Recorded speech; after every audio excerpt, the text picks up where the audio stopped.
the Ranch Doctor Uptown here. Today we're going to take you through this the new offering from, or one of the new offerings from Rock Island Armory on this compact tactical 9mm. And we're just going to go through and basically do a complete detail strip on the thing, look at the guts of it, and see if there's anything unusual. The main reason I usually do this before I take any of them out shooting is just because every once in a while I'll find a little something oddball in there that I wasn't expecting. There's been a couple of times over the years of taking 1911s apart that I found something as simple as a metal shaving or chip in there, something that would eventually cause a problem if it wasn't taken out. So I always just kind of go through them and make sure that they're clean and all the little bits and pieces from the manufacturing process are out of them. So to start with, we're going to go ahead and remove the magazine out of this thing, and then remove the slide. To do that, we just, as I've shown you in the past, take a paper clip, put it in the guide rod in the hole there that's made to hold that. We'll move the slide back forward, and then position it forward on our breakdown notch. Allows us to pop out our slide stop and then just remove the whole slide off the front end. Now if you saw my video of this when I first got it, I did the same thing, took it apart, and basically nothing has really changed since then. I'm just the next day, so we're still just drowning in factory oil. So that's the other side of this detail strip process, is to go ahead and remove all of that excess factory oil. While it is true that 1911s like to run wet, Rock Island's come with a factory with way too much oil on them. So as we take this apart, we'll just be wiping off any excessive oil. We'll also be going through some of the individual parts and pieces, either re-lubing or cleaning them up.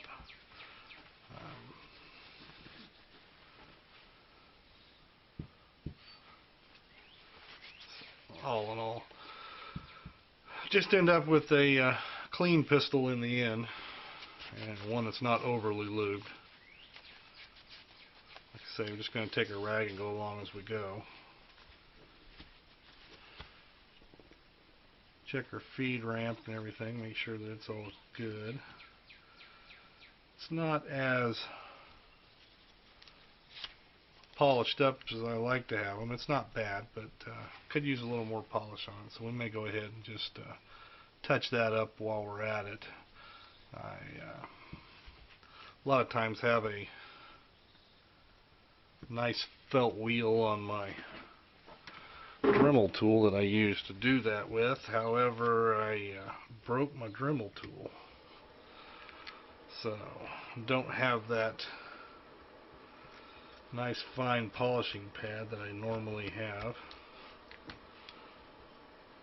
to clean up that feed ramp. As I did say in my other video, I've got some new grips ordered today. I was just actually checking the tracking number on it, and it should be here later today, so I may actually get them before I actually get done doing this detailed cleaning and strip on this pistol. We'll see how that goes.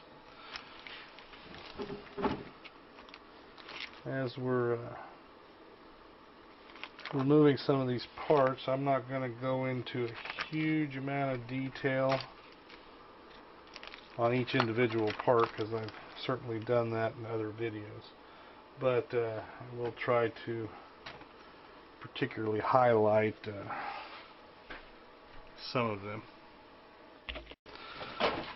Anyway, we'll just try to walk you through as we take some of these parts out. Start with the thumb safety here.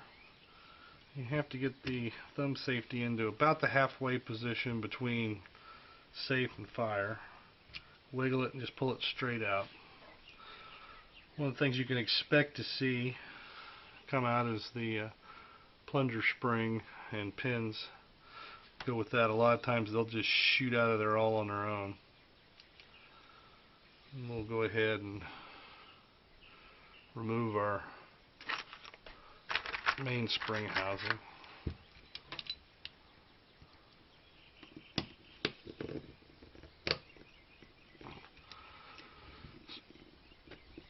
Push the pin out on the bottom of the housing.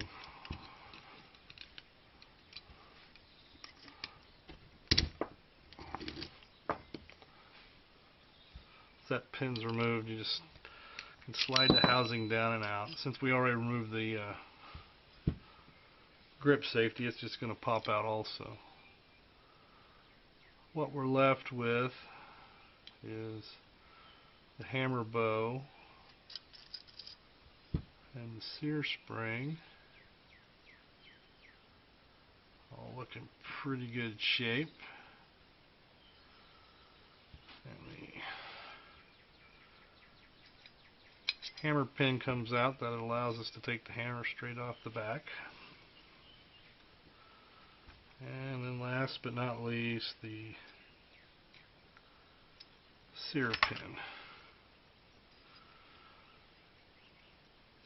Pull that out, and that allows the Sear and disconnector to fall clear. Just looking over the disconnector, it's nice and square, and I've already dry fired this a few times, and it seems fairly smooth, so I'm not going to mess with that. Just using a little jeweler screwdriver, we're going to go ahead and pull the mag release out, and that requires you push it about half, 3/4 of the way in. It's kind of a sweet spot there. Once you get it to that sweet spot, then that allows you to turn the screw that holds that piece in place. There we go. Pull that straight out, and then what that'll allow is that'll allow the trigger to drop back. And this thing did feel a little greasy or gritty when we were dry firing it. We can go in there and polish that up a little bit, clean that up. I did also notice some grit or something down in the holes. I guess it's just metal shaving right there. That will clean out of there. So now that we've got that stripped down, we'll go ahead and polish up some parts. And like I say, none of this will be anything new that you haven't already seen before, so I'm not going to go back in detail of it. And if you look at the Rock Island 2011 tactical fluff and buff, basically I'm going to do the same thing with this one as we go through it. And then, like I say, clean off the excessive oil and polish up a few of those places where it's rough. Once I've completed that, then I'll come back to you here and we'll go through our reassembly in a little bit more detail. I'm not going to go into complete detail about it, but give you a little bit more detail about it. Like I say, let me get all these parts cleaned up and the few that I'm going to polish up, polished up, and I'll come back with you in just a minute. Okay, everybody, back with you again. We've got most of our parts polished up here. We'll kind of explain to you what we did as we go through, and then show you on the reassembly how we're setting. First thing we're going to do, obviously, is put the trigger back in, and this is one of the parts that I polished up. I went ahead and polished the trigger fully, and then polished this trigger bow. On the frame, I also went through with 1000 sandpaper and my channel trigger bow channel stick, and polished that up. So what we should have here is we should have just the ability for the trigger to just drop in and drop out, which is what we're looking for.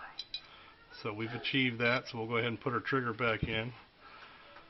Follow that up with our magazine release.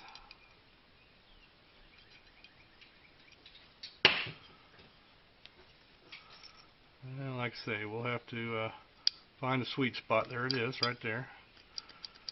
That releases our magazine. One of the things I found that I do like on these magazine releases is to go with an extended. I don't happen to have one right now, but may eventually switch that out for an extended release, just to find it a little bit easier to hit. However, the opposite side is true with a compact, particularly if you're going to be carrying it, is you may want the lower profile release versus the extended one, because what can happen with the extended one is while you're carrying it in a holster, that button can get depressed and partially release your magazine, which can eventually cause you a misfire. So it's a personal choice, and one that, particularly if you're going to carry, you have to take into some serious consideration as to how you're utilizing the pistol. Okay, the next part that we're going to go ahead and drop in is the Sear and disconnector.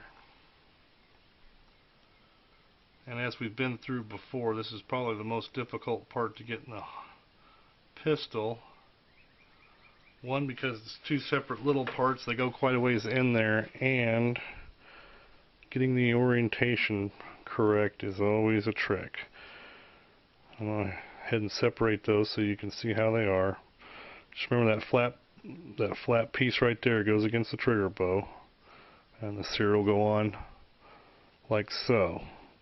Remember, those legs travel down when the Sear resets. It travels down. So those legs are on the back side of the flat, and that's where a lot of people have trouble. Is they get that Sear so that the legs are in that configuration right there, and that's not what you want. You want it so that the legs will go on this back side. So we'll go ahead and get this into the pistol frame, and we'll see how lucky we get, because as I said, this is the most difficult part of the whole process, is getting these two separate holes on the separate parts lined up and in place. And we were successful on the first attempt. What do you know? Okay, so we're going to follow that up with our hammer. It's kind of a quick inspection on the hammer and make sure that the face where the Sear hits is square and smooth, and it does look pretty good. If you're unfamiliar with the hammer on the 1911, this is your half cock position, and these tiny little legs there, I'm not even sure how well they'll show up on the video, are your full cocked position. This is what the Sear rides on, and as the Sear rotates this way, that's what releases the hammer to fire. This has also got a captive half cock, so that the Sear cannot come off that. If you'll notice, it's got a little lip that sticks down right there in the middle, and that's what makes it a captive half cock hammer.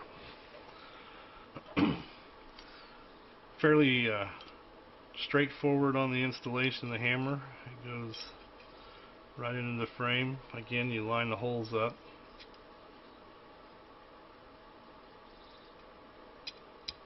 And insert your pin. Once that's done, then we're ready to go ahead and stick in the Sear spring. Again, I just visually inspected the Sear spring, and all looks well with it. So the Sear spring goes into position. It drops in the groove in the bottom of the frame. Just Slightly insert the mainspring housing to hold it in while you're working. Your hammer bow will go down, and you can just let it set on the fly for the moment.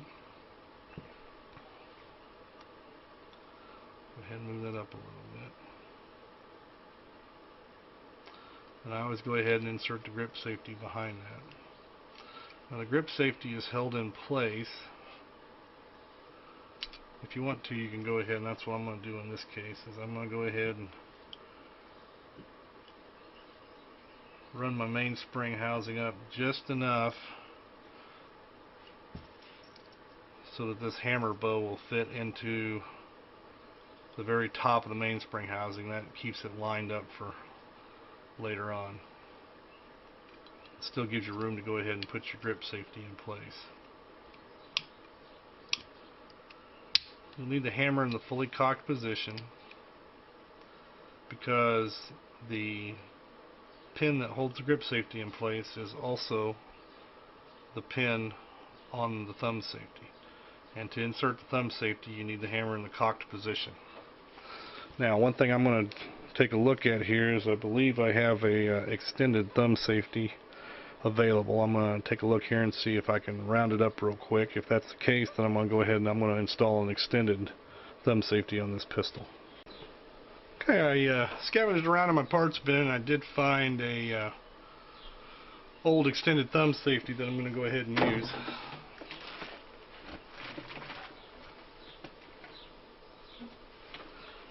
It was able to fit up just fine on this particular pistol, so we're going to go ahead and use it for all it's worth. It does have a has been in a previous pistol, so I'm just going to go ahead and hit a few of the highlighted areas with a little super blue so that it looks nice and shiny, even though it's really not a new part. But it'll look just like a new one.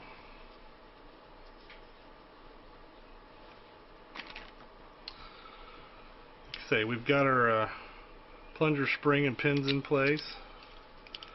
Go ahead and hold our grip safety up.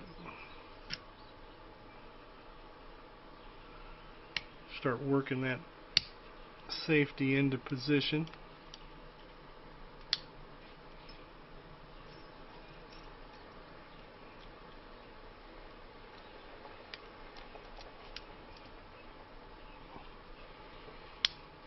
So we've got our safety into position and seemingly functional. Then we'll go ahead and compress our mainspring housing into place and insert the housing pin in.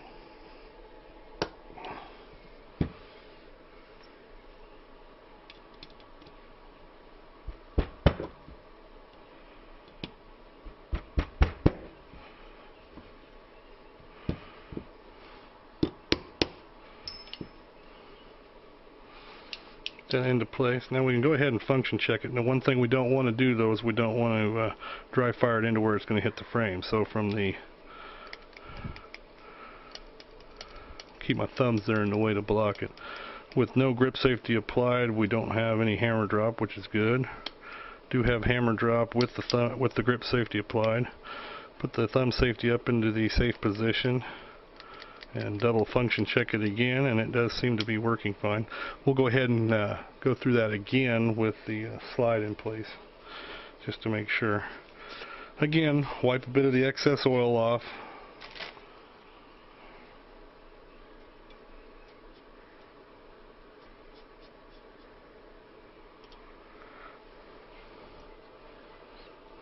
Over frame.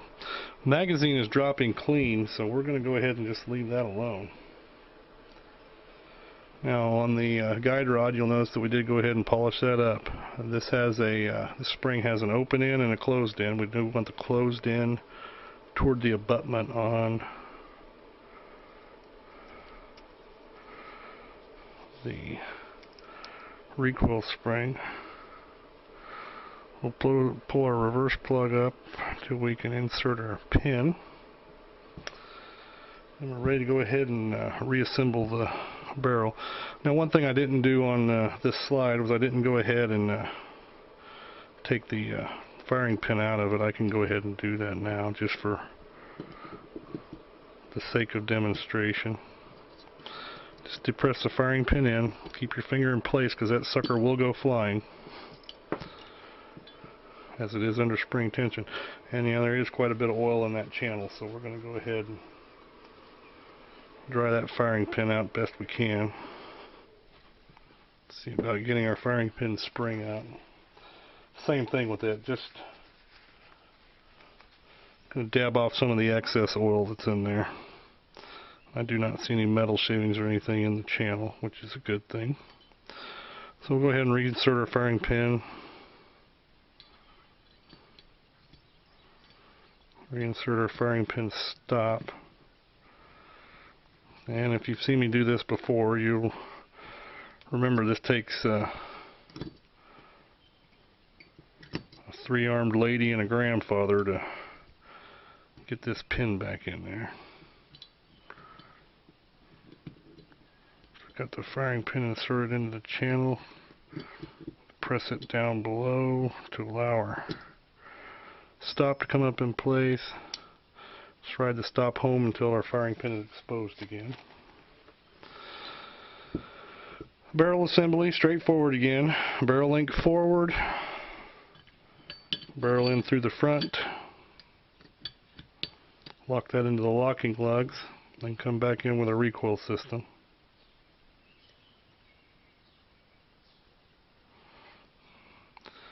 Get the reverse plug and the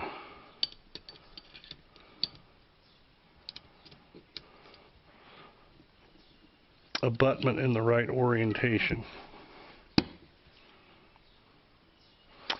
Snap that into place, and then we're ready to reinstall the slide. Make sure our barrel link is forward like it's supposed to be. Move that up. And just tap that until our link drops into place and the holes line up. Reinsert our slide stop. Pull our slide back. Push the slide stop into place. Then we're ready to take that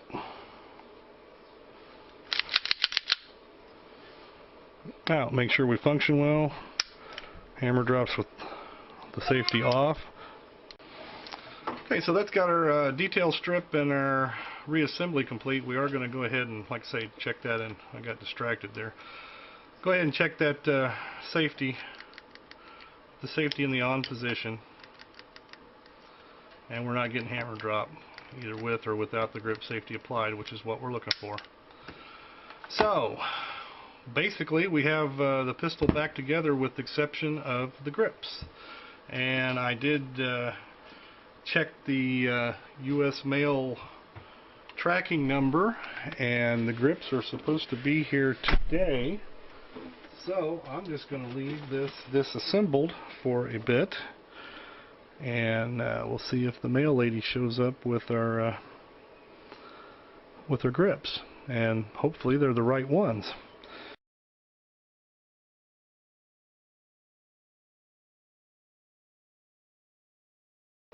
Anyway, I hope you guys find this interesting. We'll talk to you later, and you have a good day.